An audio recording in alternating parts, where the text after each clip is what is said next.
Hello friends, स्वागत है आपका आपके अपने लीगल चैनल सोच तो प्रहार में।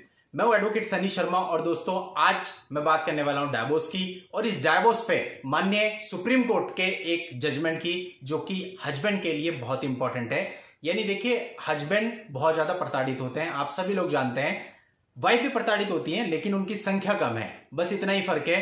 तो इसलिए जब हम वीडियो बनाते हैं कोई तो बहुत सारी वाइफ के नेगेटिव कमेंट्स आते हैं, जाहिर है जो परेशान होगा उसके नेगेटिव कमेंट आएंगे। और इसके साथ साथ मैं ये भी कहना चाहूंगा कि यदि आप सही वाइफ हैं, यानी आपने अपने हस्बैंड के साथ कुछ गलत नहीं किया है और आप प्रताड़ित हो रही हैं, तो आपको फिर इन वीडियो से कोई मतलब नहीं। इन वीडियोज पे साफ साफ लिखा होता है इट इज फॉर झूठी महिला, यानी कि जिन लोगों ने झूठे मुकदमे दर्ज किए हुए हैं उन लोगों के लिए वीडियो होते हैं, आप लोगों के लिए नहीं। इसलिए आप लोगों को इनसे कोई फर्क नहीं पड़ना चाहिए।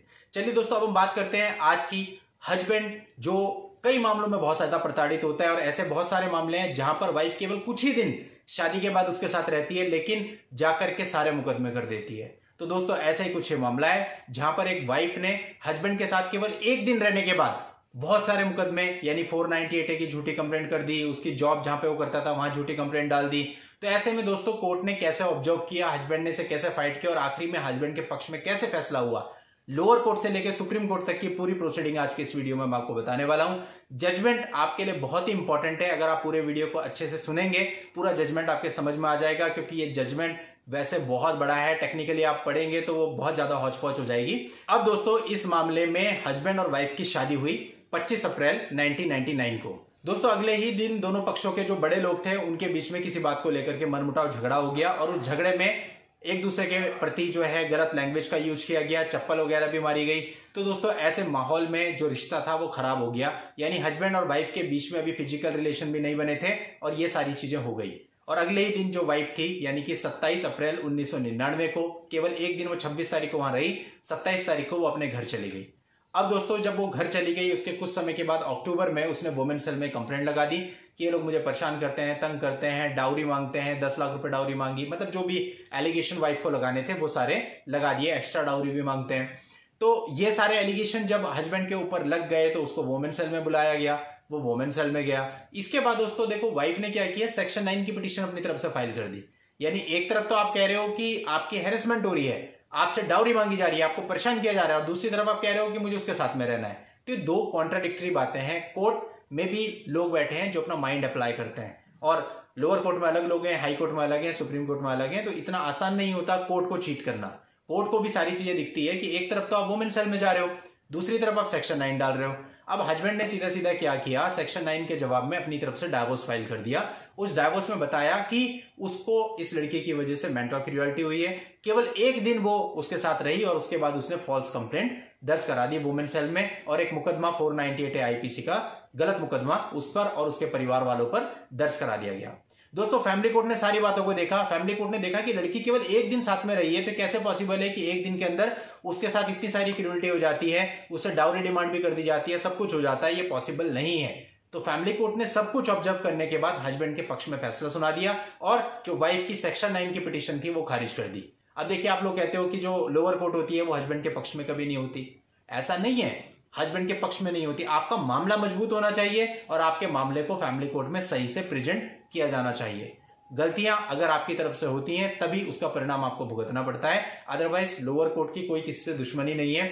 अगर आप अपनी तरफ से मजबूत हो, आपके पिटीशंस मजबूत हैं, आपका डॉक्यूमेंट्री एविडेंस मजबूत है, और आपके जो वकील साहब हैं उनके आर्ग्यूमेंट्स मजबूत हैं, तो हमेशा कोर्ट आपके फेवर में ही जाएगी। अब दोस्तों जो वाइफ थी वो इसके खिलाफ हाई कोर्ट में चली गई, और दोस्तों मजेदार बात यह है कि जो हस्बैंड था वो हाई कोर्ट में ही काम करता था।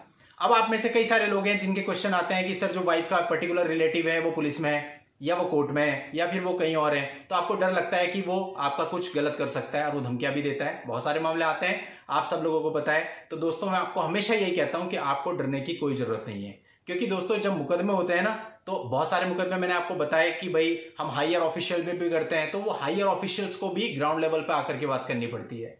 तो ऐसा कुछ भी नहीं है कि कोई किसी पर्टिकुलर जगह पे बैठा है तो वो कुछ आपके साथ गलत कर सकता है। अगर उसके ऊपर भी मुकदमा होता है तो उसको भी भागना पड़ता है। तो इसी तरह से ये जो हस्बैंड थे ये खुद हाई कोर्ट में काम करते थे और इनके ऊपर ही ये केस हो गया। अब दोस्तों हाई कोर्ट में जब वाइफ गई तो वाइफ ने फिर से वही सारी चीजें रखी कि भाई शादी के टाइम पे हमने 80,000 रुपए दिए थे। तो हाई कोर्ट ने सबसे पहले तो हस्बैंड को डायरेक्ट किया कि आप वो 80,000 वापस करो 8% पर एनम इंटरेस्ट के साथ। वो तो इन्हीं का पैसा है, उसका एविडेंस है, तो वो तो आप वापस ही खरीदो। और इसके साथ साथ जो हाई कोर्ट थी उसने ये माना कि भाई जो फॉल्स 498A है ये हिंदू मैरिज एक्ट के अंतर्गत कहीं पे भी डाइवोर्स के लिए ग्राउंड नहीं है। तो फिर इस आधार पे जो है वो डाइवोर्स की डिक्री जो है वो खारिज कर दी गई और जो वाइफ है उसको सेक्शन 9 की डिक्री ग्रांट कर दी गई। अब देखिए दोस्तों, अब यहाँ पे जो जजेस बैठे थे उन्होंने अपना माइंड अप्लाई किया। यदि हम लोग अपना माइंड अप्लाई करें, मतलब मैं अपना माइंड अप्लाई करूं, तो मेरे अकॉर्डिंग फॉल्स 498A बिल्कुल सही है, हिंदू मैरिज एक्ट के अंतर्गत डाइवोर्स का ग्राउंड नहीं है। लेकिन फॉल्स 498A जब कोर्ट खुद ही उसको फॉल्स कह रही है तो इसका मतलब तो ये हुआ कि फॉल्स 498A करने से सामने वाले की बहुत हैरेसमेंट हुई। तो जब हैरेसमेंट हुई तो वो उन पर क्रूरल्टी माना जाना चाहिए, और क्रूरल्टी तो ग्राउंड है। लेकिन हाईकोर्ट ने इस दृष्टिकोण से नहीं देखा और डाइवोर्स की डिक्री जो हस्बैंड को दी गई थी उसको खारिज कर दिया, वाइफ को सेक्शन 9 की डिक्री पास कर दी। अब जो हस्बैंड था वो इसके खिलाफ माननीय सुप्रीम कोर्ट में गया। अब दोस्तों सुप्रीम कोर्ट तो बहुत ही बारीकी से चलती है। सुप्रीम कोर्ट ने इस मामले को ऑब्जर्व करने के लिए कम से कम 10 केस का हवाला लिया। उन सारे 10 केस में देखा कैसे कैसे कैसे कैसे सारे एग्जाम्पल सेट हुए हैं, और उसके बाद माननीय सुप्रीम कोर्ट ने यह कहा कि भाई अगर एक दिन वाइफ वहां पे रह रही है तो वाइफ पर भी क्रूरल्टी नहीं की जा सकती है। और यदि वो फॉल्स 498A कर रही है तो इसका सीधा सा मतलब है कि ये हस्बैंड और उसके पूरे परिवार पर क्रूरल्टी है। तो माननीय सुप्रीम कोर्ट में जो leave petition, special leave petition SL पे डाली गई थी, माननीय सुप्रीम कोर्ट ने इसको स्वीकार कर लिया। हस्बैंड के पक्ष में डाइवोर्स की डिक्री ग्रांट की और वाइफ का सेक्शन 9 की जो पिटीशन थी वो खारिज कर दी गई।